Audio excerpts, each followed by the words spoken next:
Hola chicos, buen día, tarde, no sé qué es que cuando vean este video o lo escuchen, el podcast, pero que estén bien.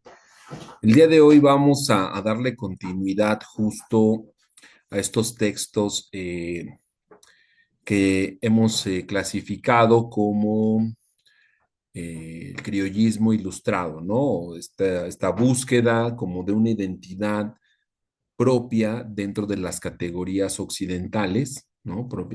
Necesariamente dentro de la ilustración, ¿no? Como si esta élite social, ¿no? Dentro de intelectuales, científicos, pensadores, ¿no? Algunos ingenieros, libreros, impresores, cómo van a buscar de alguna manera, pues, encajar, ¿no? En estas categorías ilustradas, ¿no?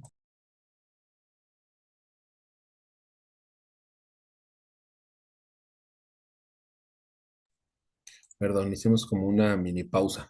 Decía que justo Servando Teresa de Mier entra en estas, eh, perdón que haya mucha luz, es que si apago la luz se te ve terrible esto, pero bueno, decía que justo Servando Teresa de Mier entra en estos grupos de ilustrados que con la categoría, ¿no?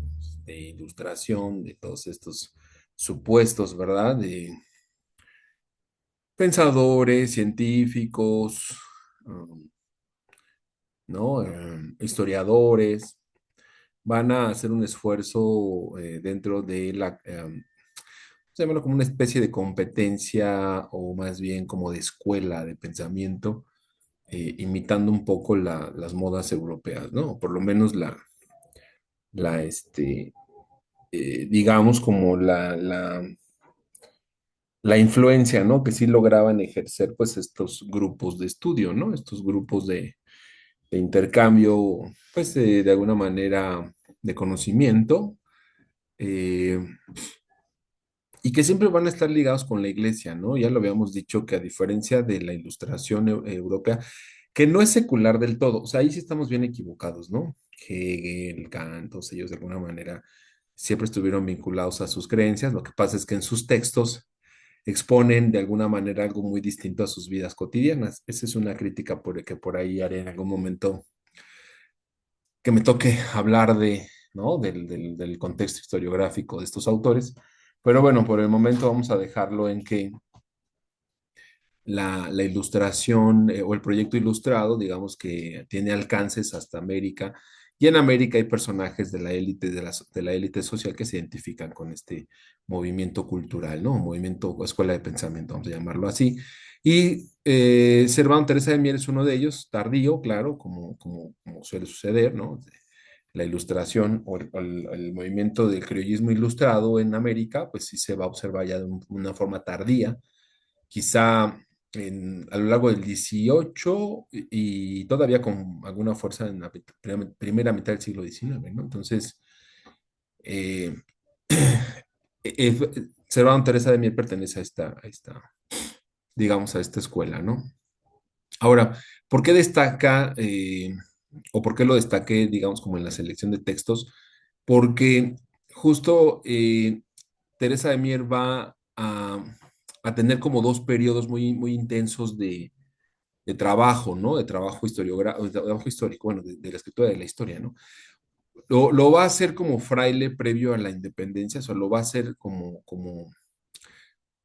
crítico de la monarquía, pero una crítica limitada, ¿no? Antes de la independencia. Y posterior a la independencia va a reforzar toda esta crítica muy severa a la monarquía y de alguna manera va a tener un esfuerzo importante por generar una especie de discurso histórico sobre la nación mexicana. O sea, yo creo que uno de los pilares de la historiografía nacional oficialista, o al revés, oficial nacionalista, como quieran verlo, es Fray Servando Teresa de Mier, es de los primeros, ¿no? O sea, es de los pioneros, digamos, junto con Alzate y todos estos personajes, pero vamos, o sea, Fray Servando Teresa de Mier va a estar sumamente implicado ya en el movimiento en el siglo XIX, en el movimiento más que de insurgencia, porque digamos que hay que entender la insurgencia en muchos sentidos. No voy a hablar mucho ahora, quizá en el siguiente video sí. La insurgencia en México es, digamos, hoy en día la leemos como un proceso, ¿no? Dentro de nuestra mentalidad de telos, o sea, de una historia teleológica, y que de alguna manera aplicamos el presentismo de decir todo iba a suceder así, ¿no? O sea, no nos damos la oportunidad de pensar que quizá hasta hemos inventado cosas para que sean coherentes, ¿no? Con nuestra idea de pasado. La independencia no es un proceso continuo, o sea, esa es la realidad. La independencia, como la conocemos, es una serie de procesos, algunos de manera muy fortuita, ¿eh? Y como lo he dicho, el movimiento de rebelión que inicia en 1808 específicamente en defensa de la invasión a España de parte de Napoleón, y de la convulsión que se vive en Europa a partir justo de las guerras napoleónicas. Digamos que las colonias americanas toman una postura, y ahí viene la discusión entre las monarquías, o sea, pro monarquías, empiezan como los partidos, ¿no? Que apoyan las monarquías, y hay personas que son un poquito más radicales y apoyan como las revoluciones, ¿no? Como la caída de las monarquías, apoyan la idea de las repúblicas. Y hay otras tantas que son moderadas. Digamos que en la Nueva España hay muchos moderados. La mayoría son moderados. Y les voy a decir una cosa que realmente no les explican en la escuela, pero sí ahí están los datos económicos. La verdad es que la mayoría de las personas en la Nueva España vivía bastante bien. O sea, la economía era sumamente bondadosa, o sea, hay datos empíricos de cuentas, no solo de la parte de los criollos y peninsulares, incluso del nivel de carne que consumían los pueblos de indios, sobre todo en las fiestas patronales, que no eran una, eran un montón. O sea, sí tenemos datos suficientes para decir que en la Nueva España había una economía bastante fortalecida, incluso tras el golpe que les dan con las reformas borbónicas, incluso después de ese golpe, la economía en la Nueva España, digamos, tenía como altibajos, pero sí era bastante, o sea, había una bonanza, ¿no? Ya Florence Kahn en algún momento ha dicho que hubo un periodo de crisis, de sequías, ¿no? Pero vamos, o sea, él intenta como explicar desde la teoría del marxismo, intenta explicar, bueno, la teoría economista, ¿no? Intenta explicar un poco la independencia como una respuesta a la sequía y a la hambruna, pero los datos no son contundentes. De hecho, él mismo lo acepta, ¿no? O sea, al final, pues sí hubo una sequía, pero no hubo una hambruna como tal, ¿no? Quizá la alarma, quizá la idea misma de que se iban a agotar las reservas fue lo que movilizó a la gente desde finales del siglo XVIII y principios del XIX, pero no hubo o sea, no hubo una hambruna, ¿no? Como en otros lados, como en Irlanda en algún momento, como en Francia en algún momento, como en la propia España en algún momento, ¿no? Entonces, pues no encaja del todo esa explicación, pero sí de alguna manera, sí había ya digamos, como que se fueron politizando, estas élites sociales se fueron politizando dentro de sus propios grupos. O sea, había criollos que ya tenían toda una pretensión, ¿no? Como de identidad propia versus los peninsulares. Había quienes eran más eclécticos, ¿no? Había quienes eran completamente seculares, ¿no? La mayoría no tenía problemas del todo con la iglesia, ¿no? Más bien, lo que querían era como yo siempre he pensado que como lo que querían era arrancar un pedacito de poder, ¿no? Y bueno, terminaron arrancando todo. Eso es lo que no se esperaban. Entonces, en este periodo de rebeliones, creo que la idea de la independencia es, es equivocada, ¿no? Del todo, es equivocada del todo. Y bueno, no voy a profundizar, pero sí me parece que es más bien como una secuencia de procesos, algunos muy aislados, otros muy fortuitos, y el hecho de que el proceso o las rebeliones las hayan iniciado una serie de personajes criollos, en el Bajío, una zona minera, y sobre todo sacerdotes.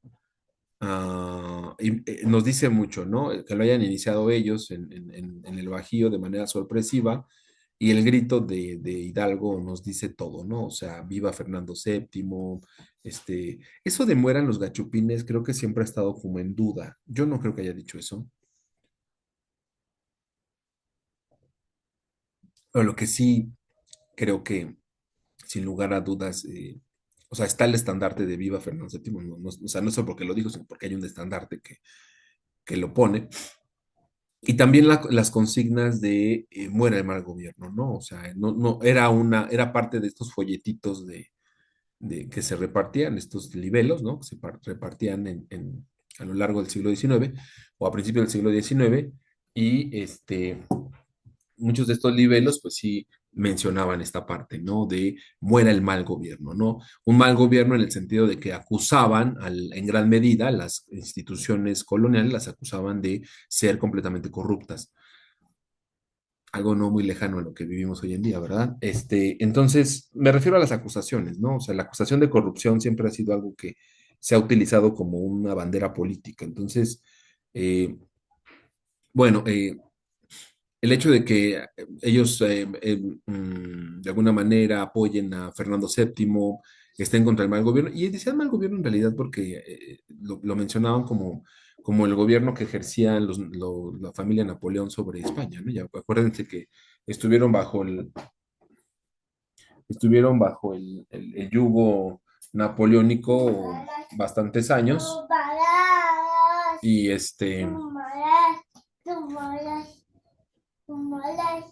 y de alguna manera, pues iban, digamos, como proclamando, ¿no? O dando estas consignas, ¿no? Mal gobierno se referían, o algunos pensamos que se refería como a lo napoleónico, a la invasión napoleónica. Viva Fernando VII es liberen a nuestro monarca, ¿no? O sea, en este reconocimiento de la monarquía.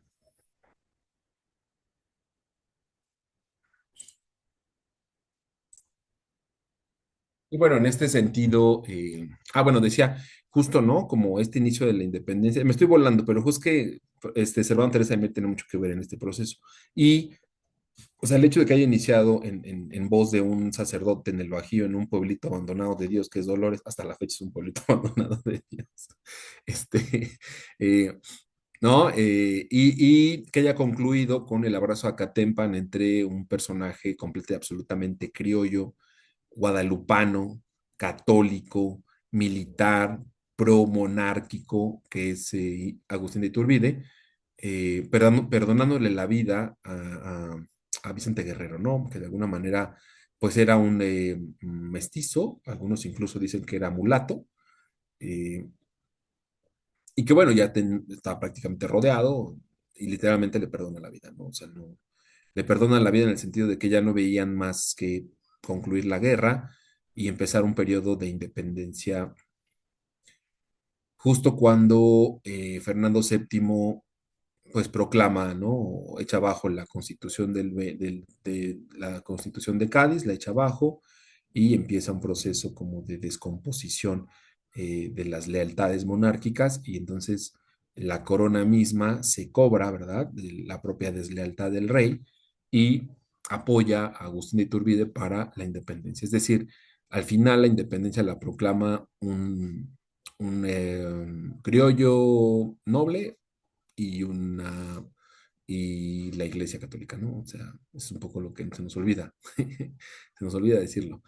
Y justo Fernando Teresa de Mier va a estar como va a estar justo brincando en estos dos movimientos, en estas dos ideologías, entre sí somos independientes, pero no nos separemos o sea, no seamos del todo seculares, apoyemos primero decía que apoyáramos una monarquía constitucional, y después más bien va a, a impulsar una idea de republicanismo, y ya hacia finales de sus días, y ahorita lo vamos a ver, una idea de republicanismo estadounidense, ¿no?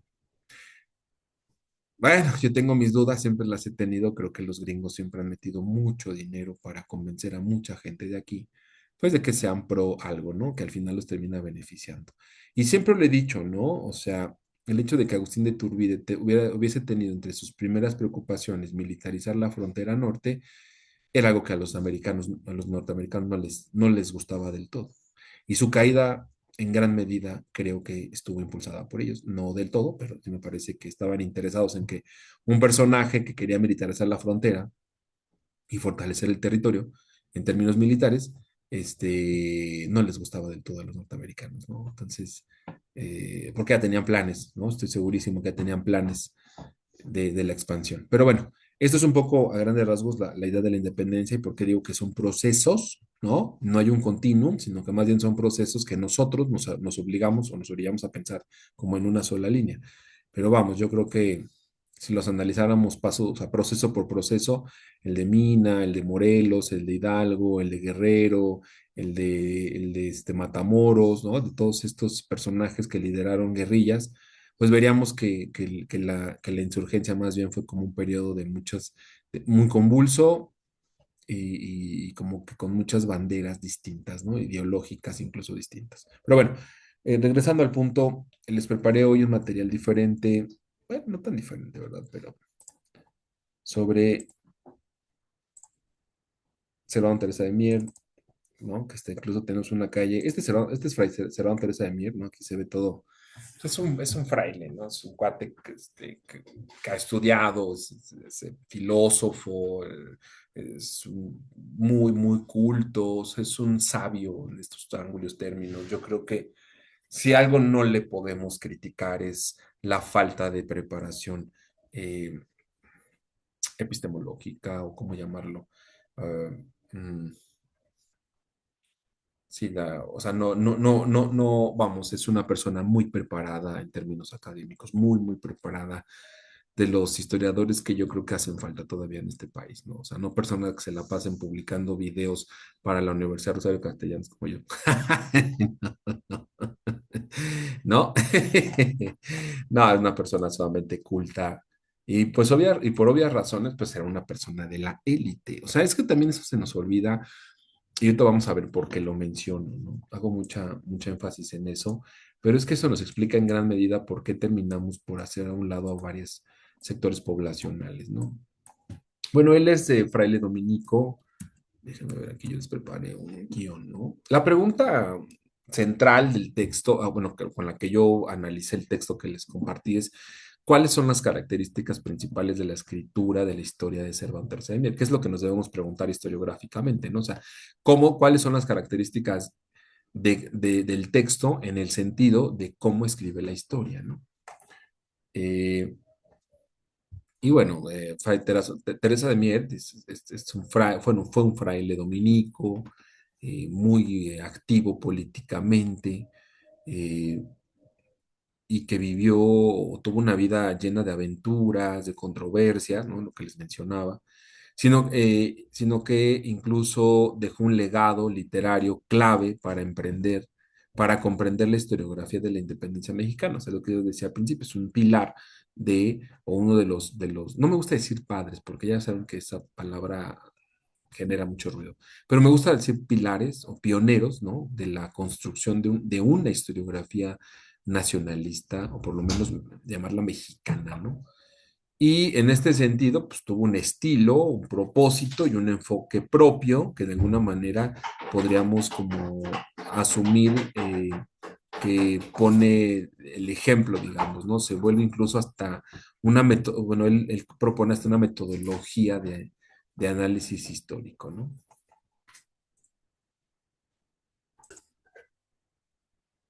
Bueno, eh, es una forma de entender su escritura o su manera de escribir y lo vamos a tratar pues, de ubicar, ¿no? Como en un contexto prolífico, ¿no? O sea, ahí es donde justo Mier tuvo muchísimo apoyo. Al principio tuvo apoyo de la Iglesia Católica, obviamente, y después se volvió, nunca lo excomulgaron como tal, pero sí, sí se volvió como un paria, ¿no? Dentro de de la Iglesia Católica. Y además era un cuate con mucha lana que se movía de aquí para allá. Entonces, por eso, de alguna manera, les menciono que era como muy controvertido, ¿no? Es un personaje muy controvertido. A mí me encanta, me cae muy bien Fray Servando Teresa de Mier porque al final termina siendo un gran defensor, no de la independencia en sí misma, sino como de la idea de república que él quiere imponer. Obviamente la idea de república que él quiere a mí no me parece, pero la defensa que hace es argumentada, es bien estructurada, y eso es lo que vamos a empezar a ver en pocos, bueno, más bien en algunos historiadores del siglo XIX, ¿no? O sea, esta parte argumentada, con evidencias, eh, es una historia con base en la bibliografía, con base en estudios empíricos, no nada más como, ya saben, estos chorros mareadores, ¿no? De se me ocurrió contemplando el horizonte, no, no, no, o sea, es un cuate que sí va a estudiar las ruinas, va a estudiar códices, ¿no? Eso también me encanta de Fray Teresa de Mier, él le encanta, o sea, es un aficionado al coleccionismo, a los códices y, y a los textos prehispánicos, ¿no? Entonces, bueno, por lo menos a estas fuentes del siglo XVI. O sea, es un personaje que sí trata como de entender que está en un momento crucial para construir la identidad. En ese momento no nacional, pero sí como de unidad de lo mexicano, ¿no? Y bueno, fue polémico, indudablemente, como político vivió momentos cruciales porque justo le tocaron estos procesos independentistas, ¿no? En algún punto estuvo exiliado, fue encarcelado y participó activamente en debates políticos, tanto en México como ¿se acuerdan de aquella constitución de Cádiz, donde mandaron algunos diputados y representantes? Bueno, él fue, se agarró por allá, regresó y se agarró por acá, en fin, o sea, era un personaje que tenía esta movilización política, ¿no? Pero al final, lo que vamos a ver en sus últimas obras, que ahorita las vamos a mencionar, pues sí vemos que tiene un compromiso fuerte con el resultado de la independencia, ¿no? Y va a terminar completamente oponiéndose a a la monarquía española. Ojo, a la monarquía española, pero no así a la Iglesia Católica. Eso es bien importante, ¿eh? O sea, empecemos a entender eso. ¿No? Porque regularmente en la historia oficial mezclamos mucho la idea de la imposición y colonialismo como si la iglesia y el Estado monárquico fueran uno solo, pero para nada, absolutamente para nada, ¿no? Bueno, eh, su obra principal, que es la que se analiza en el texto que les compartí, se llama Historia de la Revolución de la Nueva España y pues de alguna manera pues no es o sea, no es un texto netamente histórico, sino o sea, sí es claro que hay una propaganda ideológica detrás, ¿no? Yo espero que lo hayan leído de alguna manera, ¿no? Bueno, a ver, ¿cómo?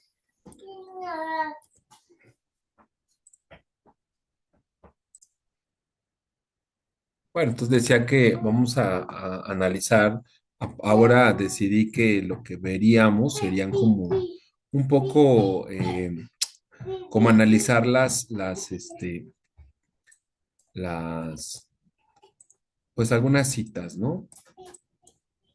Bueno, mencionaba pues que tiene una intención propagandística, ¿no? Sus textos, justifica la independencia, movilizar apoyo, especialmente de parte de Inglaterra, ¿no? En este sentido, en el texto vemos que dice, la historia es un verdadero manifiesto propagandístico a favor de la independencia hispanoamericana, ¿no? Entonces, de alguna manera, Mier quiere persuadir, movilizar, ¿no? A las personas y en este sentido también busca justificar la independencia que ellos ven como hispanoamericana, pero yo creo que ahí entre el anhelo, ¿no? De estos personajes del siglo XIX,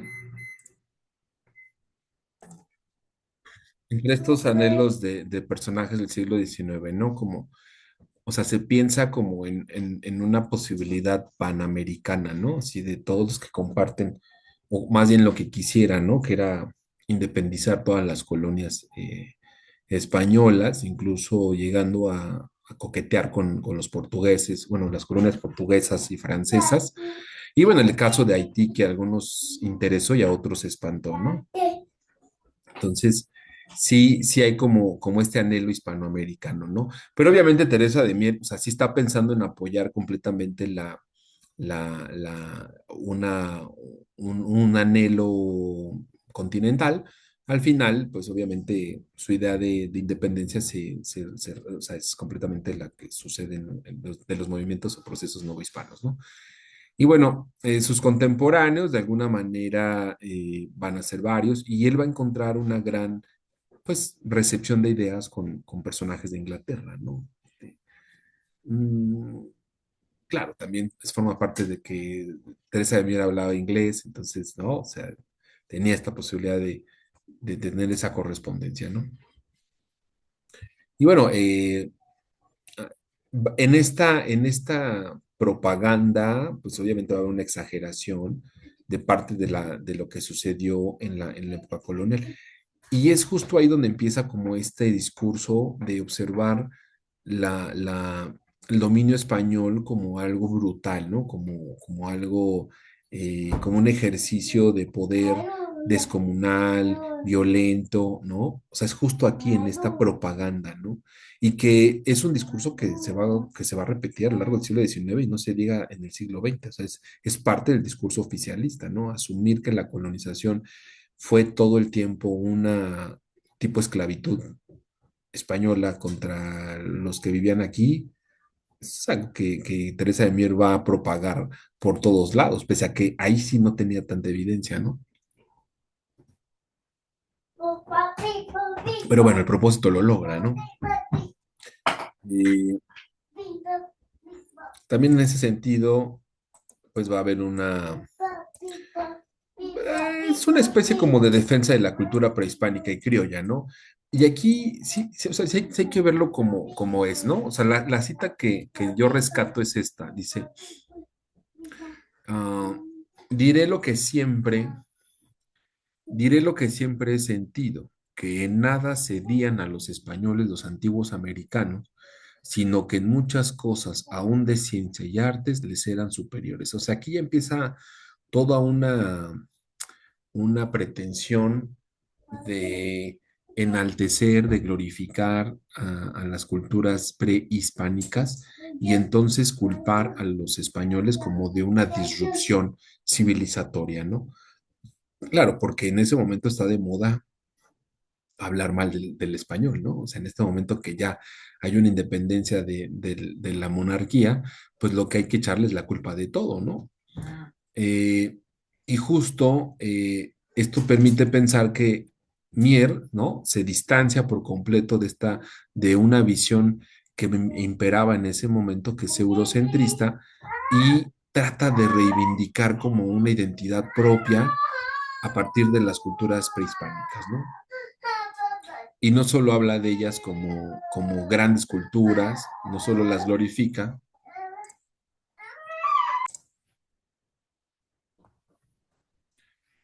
Y justo, ¿no? En esta pretensión, pues también se genera, bueno, aquí se generan dos discursos distintos.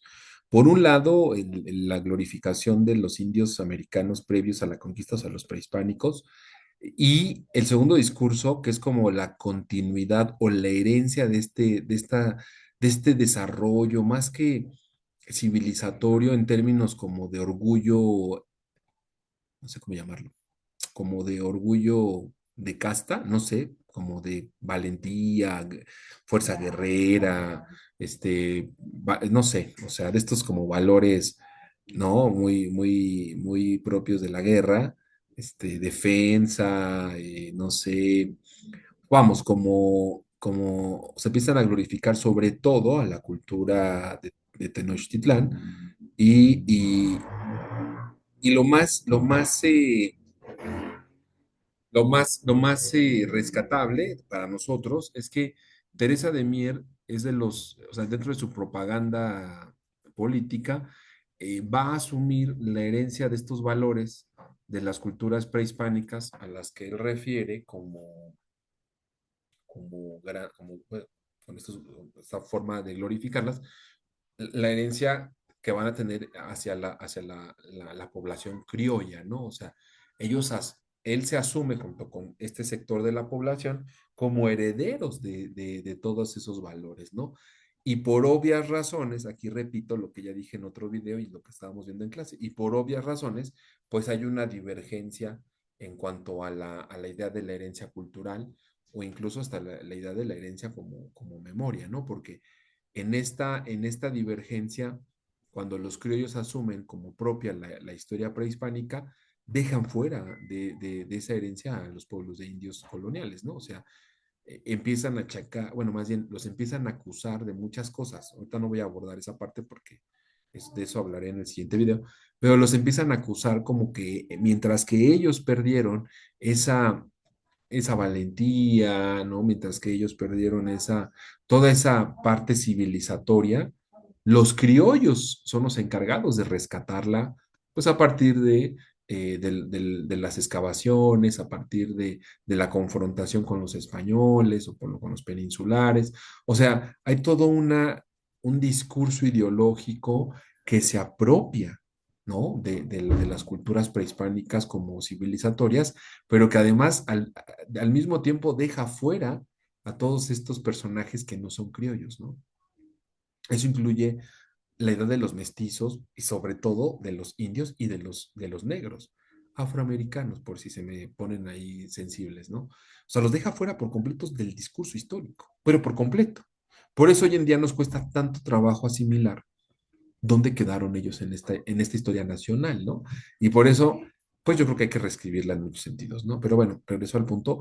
Servando Teresa de Mier es de los que, si no es que es uno de los pilares de este discurso, ¿no? De nosotros somos los herederos de esta primer resistencia hispánica de las culturas eh, antiguas, ¿no? Antiguoamericanas, versus los peninsulares. Y nosotros vamos a continuar ese trabajo, esa tarea de vencer a los europeos, ¿no?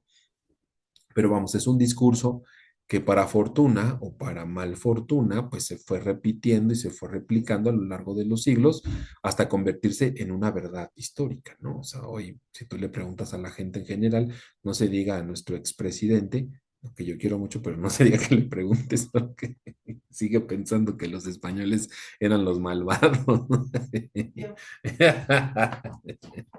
Pero bueno, eh, la otra parte de la cita que les tenía preparado dice, no solo condena Mier la brutalidad de la conquista, sino que hizo una reivindicación de las culturas prehispánicas, ¿no? Eso lo vemos en la página 80 del texto que les di, y justo pues vamos a ver cómo de alguna manera va, pues este discurso va evolucionando, ¿no? Se va convirtiendo, como les he dicho, en una, o sea, se va replicando y además se va convirtiendo en una verdad, entre comillas, histórica, ¿no?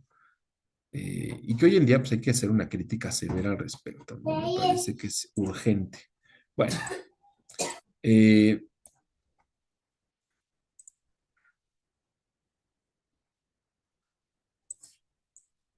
bueno, ahora esta parte, esta palabra que casi no uso, pero debería usar más, ¿no? El uso de fuentes y erudición dentro de sus características como historiador es que de alguna manera dice, la gama de fuentes utilizadas por Mier en la historia es muy amplia y variada. ¿Qué quiere decir esto? Pues es un personaje muy, muy sabio. O sea, aquí su erudición es brutal, ¿no? Y yo creo que eso hay que aprenderlo de todos estos personajes. Y se la pasa citando leyes coloniales, relatos de viajeros como Humboldt, la cual admiran y hacen muchas compilaciones históricas que de alguna manera tratan de poner o colocar en sus textos para darle credibilidad, es decir, argumentar desde las evidencias empíricas o por lo menos textuales, ¿no? Es algo que ya observábamos en los escritos del siglo XVII, del siglo XVIII, pero Servando Teresa de Mier y todos los personajes, y Jens Clavijero, Lucas Alamán, todos estos historiadores del siglo XIX, lo van a colocar como una tarea fundamental, ¿no? O sea, me parece hoy en día imprescindible que si vamos a escribir sobre la historia, pues tienes que usar fuentes, ¿no? Y fuentes variadas, o sea, no nada más el periódico de la semana o no nada más mis tres libritos de Michel Foucault, o sea, no, pues no, no, o sea, para los historiadores desde el siglo XIX esto no puede funcionar, ¿no? O sea, sí tenemos que ir a las fuentes, sí tenemos que analizarlas. Y la palabra erudición que me gusta mucho, ¿no? Hay que emplearla, o sea, es un cuate erudito en todo el sentido de la palabra, ¿no? Y bueno, la otra cita que se que se asimila, dice, el escrito se funda a su vez sobre obras publicadas contemporáneas y más antiguas, pues Mier sentía la necesidad de darle a su trabajo sólido fundamento histórico y legales, ¿no? O sea, aunque vemos una propaganda ideológica, eh, él se encarga como de darle fortaleza a sus argumentos desde la parte del estudio de textos, ¿no? Entonces, o sea, digamos que hay un trabajo historiográfico de parte de de Fray Servando Teresa de Mier, ¿no? O sea, ahí sí podríamos decir abiertamente, quizá es uno de los primeros historiógrafos de la historia nacional mexicana, ¿no? Quizá podríamos darle esa medalla, ¿no? No se la podemos dar a Sigüenza y Góngora porque si bien Sigüenza y Góngora no tiene una pretensión de escribir la historia nacional, como nación no se pensaba todavía, Mier sí tiene toda esta intención. Entonces, quizá a él le podamos dar esta primera medalla, ¿no? Sí, yo creo que sí, ¿no? Eh, si me preguntan personalmente, yo se la daría a Lucas Alamán, pero, eh, pero bueno, ¿no? Tampoco estamos como en votación, ¿no? Tampoco es una cuestión de votación, ¿no?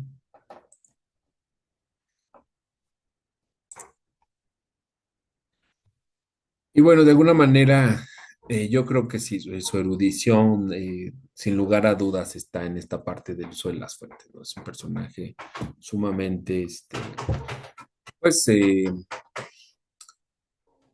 como flexible, ¿no? En el sentido del análisis y preparado, ¿no? Y bueno, ya dijimos controversial hasta más no poder, ¿no? O sea, si uno analiza la biografía completa de Fray, ¿no? Que además se ha escrito, sobre él se han escrito libros y libros y libros y libros, ¿no?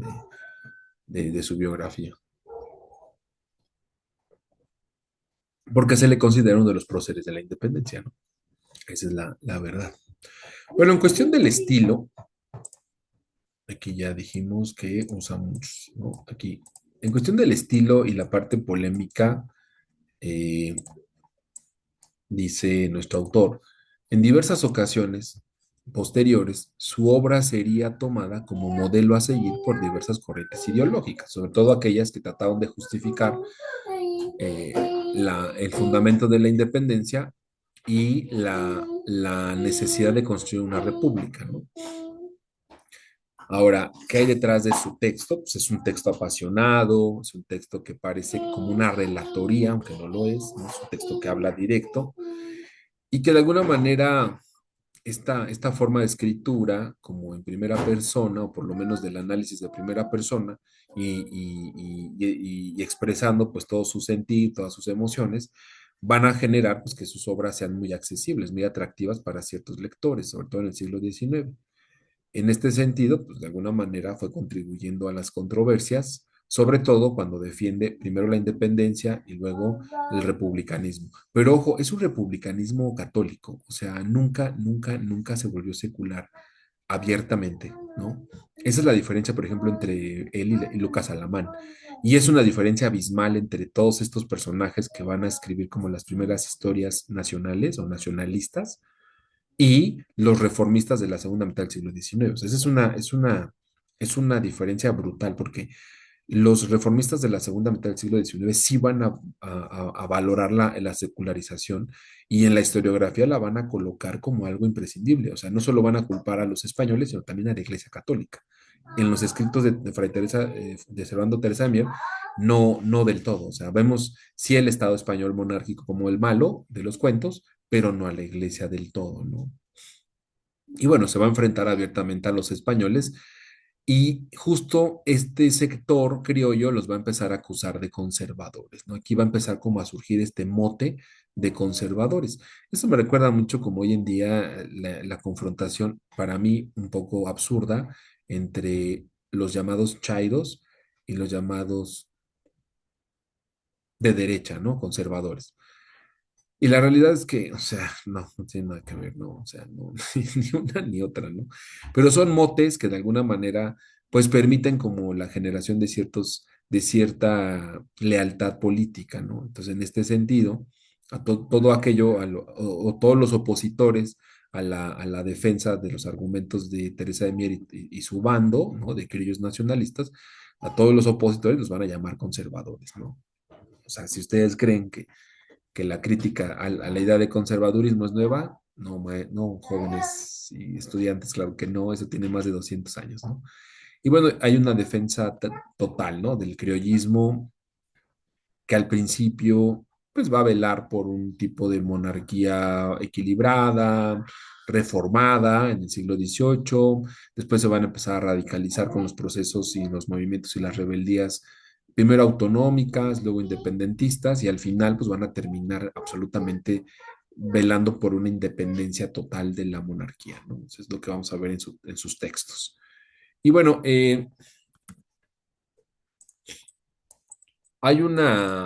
en este rechazo, ¿no? A la idea de la monarquía y su visión de la república, pues vamos a ver que no es una república o sea, de esta idea clásica, ¿no? O sea, es un republicanismo muy, muy modernizado, muy producto de las ideas ilustradas, pero también moderado después de observar todo el desastre de la Revolución Independiente, de la Revolución Francesa, ¿no? Dice, Mier concluye que las independencias serán inútiles sin un sistema republicano que las sostenga, ¿no? Y en este sentido, pues de alguna manera él culpa de todas las desigualdades a las monarquías, ¿no? En su texto de memoria político-instructiva, pues hay un manifiesto contra ¿no? O sea, hay todo un manifiesto, todo un argumento contra el sistema monárquico, ¿no?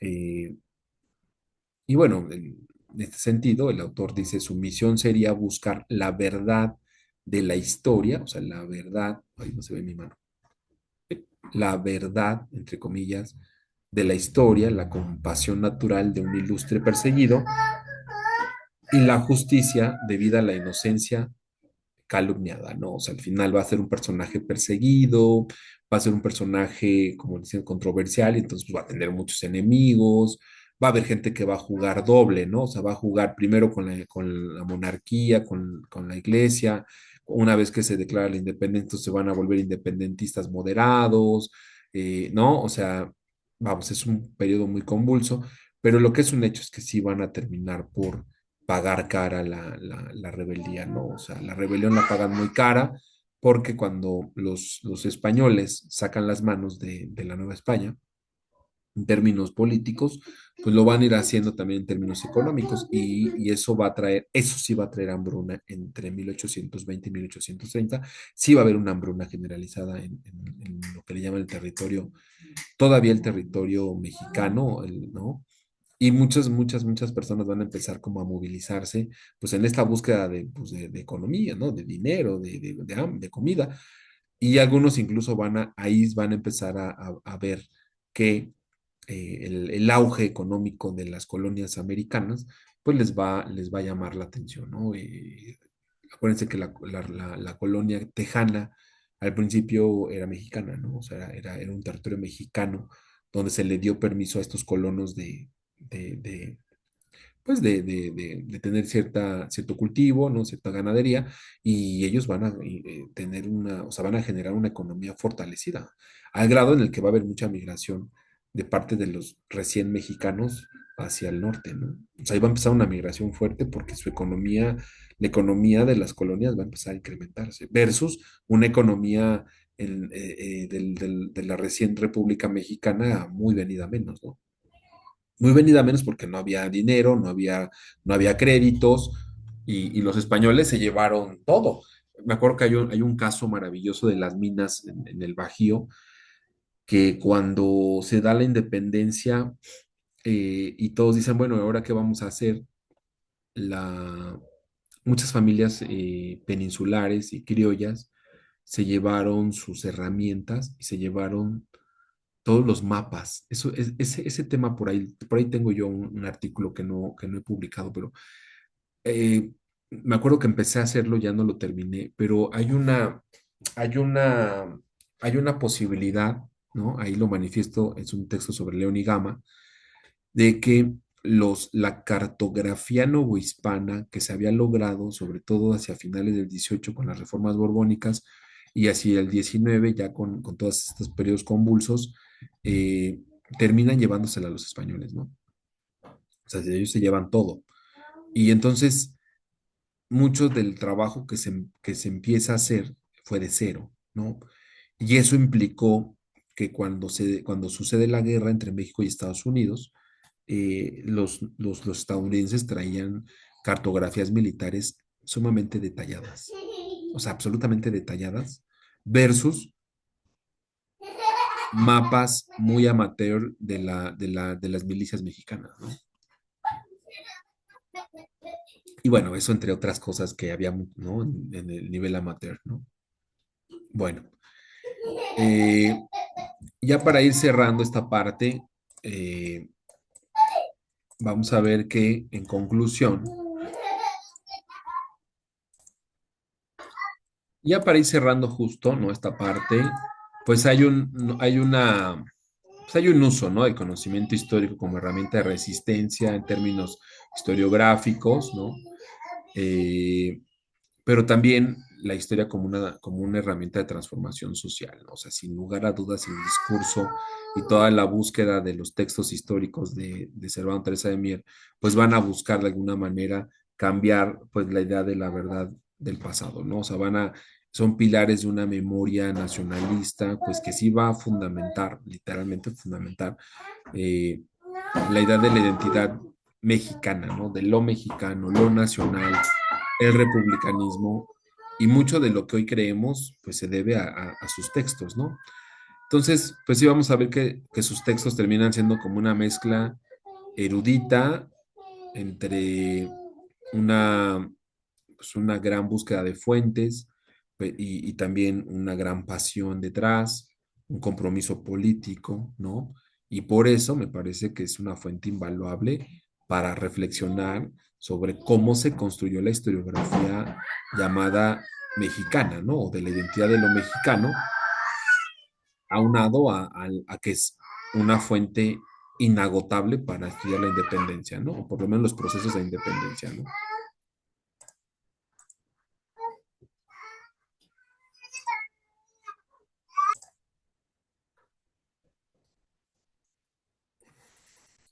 Entonces, como fuente inagotable, ¿no? Estudiar los procesos bueno, el proceso de independencia, que en realidad deberían ser muchos procesos, o por muchas posturas y muchos movimientos, me parece que sigue siendo una fuente invaluable, ¿no? O sea, que hay que hacerla, hay que estudiarla. Y bueno, la pregunta quizá final podría ser, ¿qué podemos aprender de esta forma de narrar la historia, ¿no? Por lo menos la parte de un compromiso político, eso es algo que yo he visto carente en muchos textos históricos, ¿no? O sea, parece que hoy en día hay que hablar pues desde la invisibilidad, porque, ¿no? Parece que es un pecado tener un compromiso político hoy en día como académicos, eh, con pasión, o sea, la pasión ha quedado completamente desdibujada de todos nuestros textos y la otra parte, ¿no? Como de una defensa ideológica, ¿no? O sea, nos hemos convertido, me parece, como historiadoras e historiadores en estas entidades meramente flexibles, tan flexibles, incluso hasta moralmente, que terminamos por aceptarlo todo y decir que todo es posible y que todo es verdad y que todo está bien, ¿no?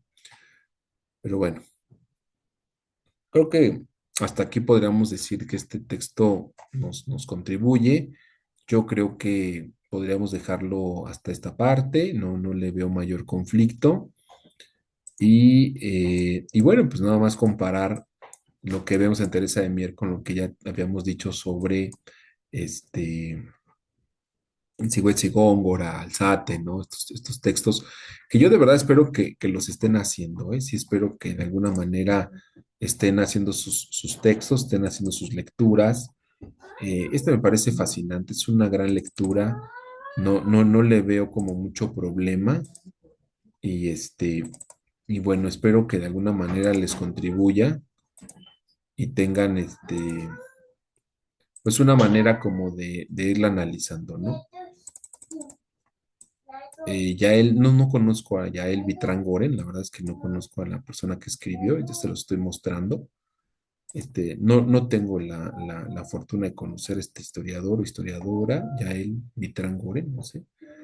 Pero bueno, sigue siendo, aparte del volumen 3 de la historiografía de México, y bueno, espero que les llame la atención, por lo menos esta parte de cómo se generó la historia de la insurgencia, ¿no?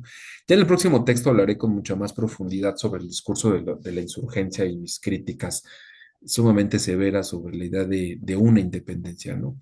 Pero bueno, por el momento vamos a dejarlo en el romanticismo de Teresa de Mier y en el personaje, ¿de acuerdo? Pues muchas gracias, pasen un excelente, excelente fin de semana, no sé cuándo vean el video, tarde, noche, fin de semana, ¿de acuerdo? Espero que prontito nos veamos en clase y traten de no sentarse en las clases. Son importantes que vayan y comenten sus lecturas. Hasta luego, chicos.